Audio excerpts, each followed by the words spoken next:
It is a tale as old as time, both a philosophical and scientific principle that opposite forces are in constant struggle with one another. Civilization must contend for dominance against savagery. Yin and yang cycle about one another, neither able to fill the circle. Where there is light, darkness aims to snuff it out. For every action, there is an equal and opposite reaction. Today on the NEETwork, we explore another age-old conflict, Neets against Normies.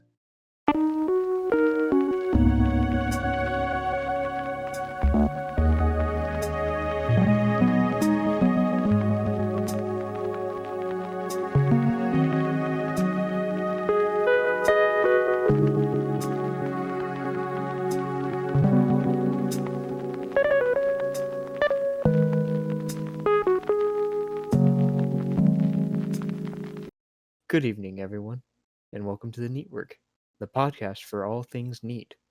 I am Dexter. And I'm Theo. Today, we're going to be talking about NEET philosophy, part 2. But before that, NEET current events. Would you like to take this off, Theo? For me, my NEET life is, it's been going the same way it's pretty much since we started the podcast. I'm still working and still waiting for GameStop and AMC theaters to blow up, if it ever does. To the moon. The moon, diamond hands. What about Dogecoin going up a crazy amount and then dumping a bunch and then going up more? I definitely heard about that. Um, I'm a little curious about crypto, but I haven't really gotten into it yet. But come on, that meme dog is just so funny. Yeah, he's so cute and incredulous. How could you not invest in him? Maybe if AMC and GME don't blow up, I'll pull my money out of the stock market and start doing crypto. I don't know. Crypto always just feels so risky for me. Like, it's consistently proved me wrong. It has consistently been good, and it still just makes me so nervous to want to go in on it. Right. And my thought is that all it's going to take is for governments to start cracking down on it, and it becomes as good as worthless. Yep. All I gotta do is do one big overstep, and suddenly everything that people have invested in is worth nothing. So the stock market is a little more reliable, in my opinion. Even though it's owned by the big stock traders. Yeah, you gotta play the game if you want to escape. It's so annoying. Yeah. What about your NEET life? Um, I'm a failure as a NEET. I'm sad to admit it, but it's true. That's okay. Um, I was talking to one of my coworkers, and he was telling me about his nephew. Mm-hmm. It was really funny actually because he was talking about how he's like disappointed in him. He's like, this guy's never gonna make it in life. He's like a bum on society. I don't know what's going on in his head. And then he started explaining what his nephew does, and I realized, oh my god, this guy's a NEET. He's living the freaking dream life. Oh man, don't reveal your power level. Yeah. And to my coworker, this is like the worst thing ever. My coworker being, kind of a busybody. He's the guy who wants to go out and build furniture. I mean, has a wood shop, things like that. He does that on his weekends. He works like way past the standard 40 hours, every week. So a wage cuck. Kind of, except I think it's more along the lines of he fears failure. And unfortunately, he's been dealt a pretty bad hand. And the only way for him to recover it is by putting in more time. Otherwise, he really wouldn't be there anymore. I've confirmed as much myself. Mm. But it's really funny because he's talking about his nephew who quit his job at the church that he was working at or something, and now literally stays at his parents' house and trades crypto all day. Oh my god. And that's it. That's all he does. Whoa. And he doesn't even really do that as like a full-time thing. Like trading crypto is kind of just a short little passive thing every now and then. Otherwise, he doesn't do anything. Did you get a read on like how much money he was making? Not a lot, Okay. but I it sounds like it was enough for him to move out. Interesting. That certainly makes crypto a lot more attractive to me. Yeah, it's kind of a funny little story. You know, how it just relates to, you know, outside of work life. Maybe they heard the podcast and realized it was me. But Wouldn't that be interesting? that would make for a really interesting dynamic. Took everything in my power to tell him that, that's definitely not the dream life. Right. You gotta activate your stealth field Yeah, when around normies. exactly. What about you? You got anything else to add? Any other neat news? Well, I did find. Did you read that article I might have posted in the Discord? I think I saw it briefly, but I don't know more beyond that. The McDonald's chronic understaffing. Care to give us the rundown? Well, I found this article some weeks ago, like 2 or 3 weeks ago, and this article is basically talking about how McDonald's and a number of other fast food chains are having a lot of trouble getting employment. Like they're having trouble staffing their actual restaurants. And yeah, I thought that was pretty funny when I read it, but now a couple weeks later I'm having discussions with my coworkers about how it's unemployment is apparently like paying more than regular employment. Like a coworker of mine talked about how he I believe a cousin of his got fired from his job or laid off and was making 1,600 a month, which is more than I make at my current job. I actually have something to add to this. My company, it's very brain dead work. It's Right. droning kind of manufacturing, Mhm. for the majority of the people. I luckily get to do a little bit more interesting work, but still pretty droning. Um, we were paying not a lot an hour for our base employees, Yeah. kind of the core of our workplace. And we were just bleeding. We were hemorrhaging employees, like in mass. Um, and we found that we raised even just $1 on our like base income salary, Mhm. and we started holding on to employees for exponentially longer. Wow. It's almost like if you pay your employees more, they're happier to work for you. Maybe, I don't know. I don't know why that is. Yeah, it was kind of interesting to see. I think it's related. I think it's related because unemployment is, in some cases, more rewarding than. It's definitely related. And this kinda has me wondering, I was thinking about it today, like, are we kinda seeing the normies kind of rise up in revolt against employment? And that's a bit dramatic to say, but that's certainly what it feels like, is that literally the phrase I'm hearing is nobody wants to work. I don't know if we quite see that yet. The normie mindset is very different from a neat mindset. What I think it is more along the lines of, "Oh, I can make more to not work than I'm That's gonna do possible. do wherever I make the most money." And Um, that's definitely a possibility that they're just because going where the money is. there are busy bees out there. In fact, I would actually argue that a good portion of people are busy bees. That Hell, I'm a busy bee the way I see it. If I was on unemployment, I'd be working on other things. I'd be definitely putting a lot more work into the podcast and like possibly my own YouTube and streaming endeavors. But I have to spend 4 to 6 hours a day at a dang warehouse. I have to spend 10 hours a day in an office, but I think a lot of people get satisfaction out of a hard day's work.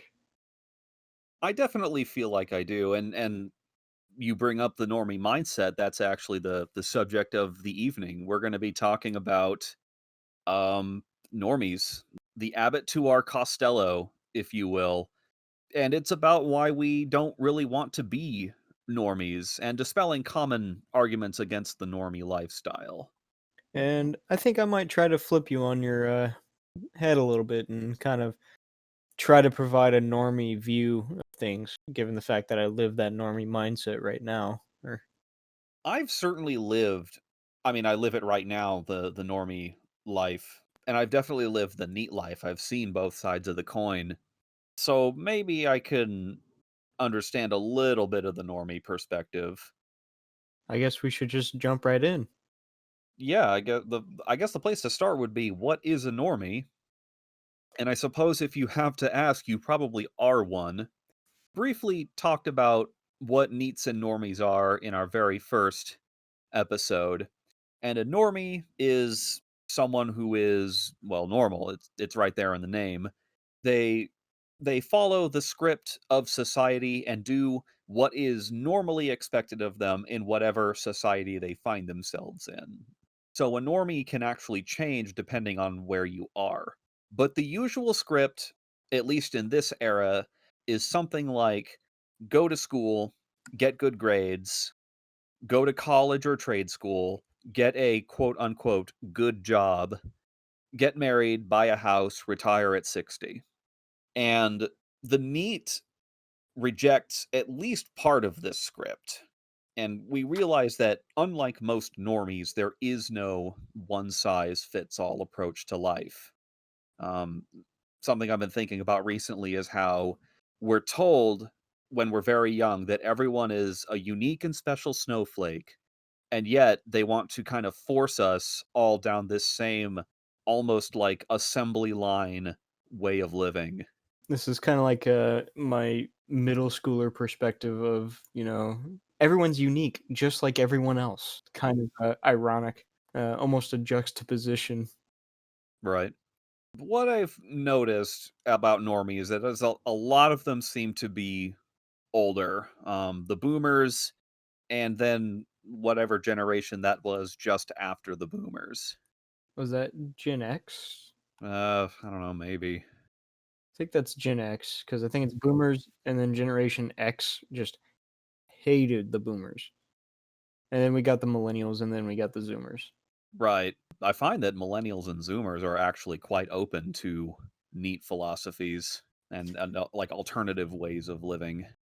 Interesting. I've definitely met a fair share of zoomers and millennials that don't want to go to work. Mhm. That's for sure.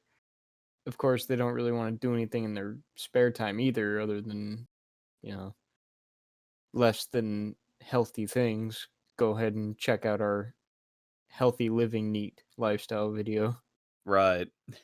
Uh, because unfortunately, it seems like a lot of them kind of live a life full of sloth, which, if that's for them, it's for them. But I wonder if like they adopt the neat tenet of not wanting to work, but they also don't really realize that they should make the most of their time as a neat. it's kind of like this exploratory phase generation where they don't really know what to do because no one's done it before. That's true. That's true. We're definitely seeing like a change in the era. Like the world is the I guess you could say the future is now, old man. Yeah, and I don't know if it's a for the better or for the worse. That's hard to say right now. Yeah.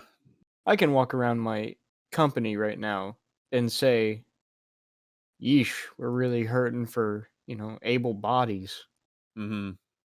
I can see that that's definitely affecting our business. I think I've seen my boss's hair turning a little more gray and Wow. losing a little bit of it. And a couple of the managers are starting to, look pretty sleepless.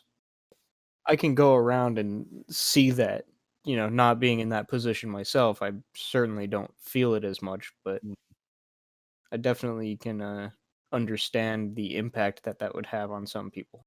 right. I suppose in maybe not in my workplace, but around town, I've definitely noticed it. I go to Burger King every Friday to get basically to get food that'll help me take a big long nap. There's a huge now hiring sign, and they're hiring for $15 an hour. my current job is paying $17 an hour. Jeez. How does that make you feel knowing that your kind of more specialized position? Uh, I won't take a pay cut. Well, like 15 an hour ain't bad, but I won't take a pay cut to work at Burger King. But how does it make you feel that your more specialized position is very similar to a very simplistic, hyper defined kind of burger flipping job? Interesting. I haven't really thought about it that way. I figured they were both basically menial jobs, but mine was a bit more physical. I guess I'm not upset. We'll see if this trend maintains once this kind of labor crisis we're going through ends. But maybe this labor crisis will end up being a good thing and end up being like higher wages for all. Maybe we'll even get UBI out of it. I don't know. It's hard to say. And the way things are set up, it's hard to say if even UBI is a good idea for us at this point. Right. And we'll definitely have to talk about the concept of UBI later. Kind of hopping back to the subject at hand. Mhm. So you mentioned that you think the most typical kind of normie is going to be your boomers and Gen X. All right. I would mostly agree with that, but then you kind of get the what are they? What do they call themselves? You kind of get the grinders of the modern age. That got to get out and get that grind, kind of The wage cuck. those guys. Not even those. Not even the wage cucks. Like I think they literally call themselves like the daily grinders, the guys who wake up at like 3 in the morning to hit the gym before work, and then they go to work and they work their 10-hour days, and then they go home and they work like an entrepreneur position. Like a side hustle. Yeah, and then they go to bed and then do it all again the next day, every single day, and then kind of chase clout for all that they do. Well, if they are working a side hustle, I have to admire their drive, I must admit. Their grind, if you will. Yeah, what I at least in my mind, if I was doing something like that, which I kind of am now, I would be aiming to expand that side grind, that side hustle into my full-time income and then quitting my job because my side hustle is making me more money. So if that's what they're doing, then I think that's actually pretty cool. But then there's other things to take into consideration of if I keep up my current lifestyle if I was to remove one of the sources of income. That's true. Theoretically, when you expand your grind out that far, it would pay for, the income that you lose as a result of quitting your job. Right.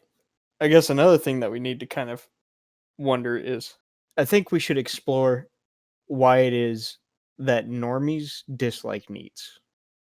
Yes, absolutely. Like I mentioned earlier, my coworker who has a neat nephew and looks down upon him. Mhm. And, I'm thinking like, wow, your nephew's kind of living the dream life, even though he kind of sounds like a loser. Is he really a loser, though? The fact that he's not doing anything in his free time, other than maybe playing Vidya, kind of makes him sound a little bit like a loser to me. Yeah, Like, yeah, he's living the dream, but at the same time, he's not making anything of it. It's a very hollow existence. that's true to an extent. Let's see, what was I gonna say? Like, the way I see it, even this guy's nephew who's doing nothing with his free time, he's not hurting me by doing nothing with his free time. Right. He's not hurting anyone else by doing nothing with his free time. As long as he's not as long as he's, like, able to pay rent and support his comfy life, I don't particularly care what he does. I would encourage him to, say, hit the gym, but apart from that, there's really not a whole lot I can say or do. I would maybe encourage him to take on a more lucrative side hustle, a little more engaging of one than just, Something a little more reliable, maybe? yeah, Okay. maybe something like that. And I think when normies perceive needs, all they really see is that, like, basement dweller kind of stereotype. The only light they see is coming from their computer monitor. Basically like that God, it's almost as old as time, like the nerd who spends all their time in a single room poring over things. There's the story of like Pythagoras talking or telling Roman soldiers not to bother his triangles because he was just this nerd who lived in a single room and did math all day. And I think when normies see something like that, they see that this person isn't doing anything and so not contributing to society, and that bothers them. So I think I have something to add. Yeah, let's hear it. My perspective, I would say that I lean more towards the normie than the neat in this, actually. Okay. And this is also kind of approaching that UBI conversation earlier, Mhm.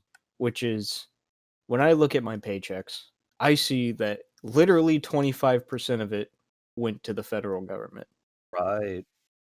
That's not an exaggeration. It's not a joke. 25%. Yeah, an enormous cut. That is like I only make $1,000 every 2 weeks. That's like 250 bucks out of my paycheck by just default. Mhm. I mean, it goes to the federal and the state government. It goes to both. I'm not getting any benefits from the state, and the federal government doesn't treat me any better. Neither of them are really providing me with any luxuries that literally any other nation couldn't provide. Mhm. I mean, I guess you could argue infrastructure, but even then, many other nations provide that without taking a gross percentage. I would argue that you're not really taking into account the Neets who don't collect, say, Social Security or unemployment or welfare. Mhm. And I don't know those demographics, but in many cases, I would say that welfare or Social Security is necessary. These are people who physically can't work for some reason. Maybe they have some disability or they're just old. And the second argument I might make against that is when you have a moment, Google government subsidies to corporations and see the literal billions and billions of dollars they are just giving to, say, Boeing or Facebook Oh, I'm or more than aware yeah, of or any a number of giant corporations. many of the contracts that our company takes goes through those businesses, Mhm. and I'm more than aware of the stupid funds that they have for such a niche market that they own. Yep. And Um, a lot of that funding is basically just handed to them by the government. but I think I can kind of approaching the question of, like, why normies dislike needs, I Mhm. think I can see, you know, I can see a reason for some of that distaste. Right, there's a perception that normies are kinda leeching off of people. Not normies, that needs are leeching off of Oh, people. that yeah, you're right, that neets are leeching off of people. And to a degree, I would say that there is a little truth in there. Some truth. Maybe not as much as, like, the Pentagon. I've thought about this sometimes. When a normie sees a neet, it kinda challenges their worldview, causes them to ask themselves, "Did I really need to slave all those days away after all?" And, there's almost like a I guess a similar reaction would be like a religion when you question the religion. People hate that. No matter what religion they're in, it's like if you tell them their religion is false, they're going to get mad. And I think normies see it in a very similar way. But there's another kind of normie, and this is the normie. I guess you could call them the slave master. I guess a more politically correct term might be job creator. Ah, yes, the CEOs. Yeah, the CEOs, the people who own the businesses, and for these people, it's in their best interest to keep normies employed and exploited, so they're obviously gonna argue in favor of employment, although they'll probably never use the word exploitation. Well, that's also because there's nothing beyond owning a business that could supplement their current lifestyles. They'd have to give something up. Right. If they, I don't know, for a lot of normies, if they lose their job or their business, they're basically in poverty. They're no longer capable of living within their means. We've definitely seen it with, like, famous, sports ball players, Mhm. you know? They're just living the high life, doing something crazy with money, spending, hundreds of thousands at the club in one night, Right. and, they don't feel it while they're still playing the game, but then as soon as they're out of work, their bodies are used up and they can't really do that anymore. Hell, like, even early in their career, one bad knee injury is enough to put them on the bench for the rest of the season. A lot of them end up in really bad poverty situations because they just don't know how to manage money. And that's the case with a lot of people who come across large amounts of money quickly, is that when we're young, we're not really taught how to manage money. We're just taught to spend it and work a job in order to make it. So these sports stars and lottery winners and quite a few others have this insane windfall and are, broke within a couple years.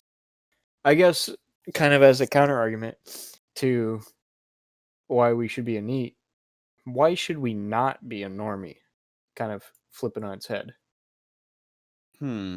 Well, when kind of thinking about this podcast, it was just like the times where I had to work as a wage cuck or as a normie, I just never really felt like this was working for me and that this would be something I'd want to do throughout my whole life. And then kind of as I ruminated on these things, I came up with some reasons. And one of them is, maybe you've heard the story about the guy who started at the bottom and worked his way up. I mean, I've heard that as just kind of a common trope. I know my dad actually was that guy. Okay. Yeah, it definitely happens, but the normie script is basically that start at the bottom and work your way up line. They're basically trying to take that and apply it to everyone where it can't apply to everyone. Right. And I have real world examples of this in my own company. Uh, Mhm. I was talking to one of my coworkers the other day. It was really funny actually. It was kind of like, oh, well, how do you feel about this? But it was he mentioned that he joined our like kind of base no skills line where you just do a mundane thing all day long. Uh-huh. He mentioned he joined that for a couple of years. He moved over to a more kind of precise, specialized area, Mhm. and then he moved to another area and became the manager of that area. And he hasn't moved from that area in like 13 years. He So he did get a couple of promotions, but not he, really anything, he got himself in a uh, spot where he was literally stuck for middle management oof. for pretty much the rest of his life unless he moves on. Right. He will never be promoted beyond that. I can say with certainty. Yeah, and how hard did he have to work to get to what is essentially middle management? It's hard to say. I think it was more along the lines of just everything turns over so fast that if you stick around long enough, you get it. And then once you're in it, as long as you don't leave, you Mhm. stay in it. Interesting. In my personal experience, what I see is that it's not the people who work hard who uh are really that successful. Yes. Well, okay. It's a combination of hard work and doing the right thing. It's I don't want to say they got lucky, but maybe they had a really good idea or they started a business. They know how to talk the talk. They can schmooze the executive.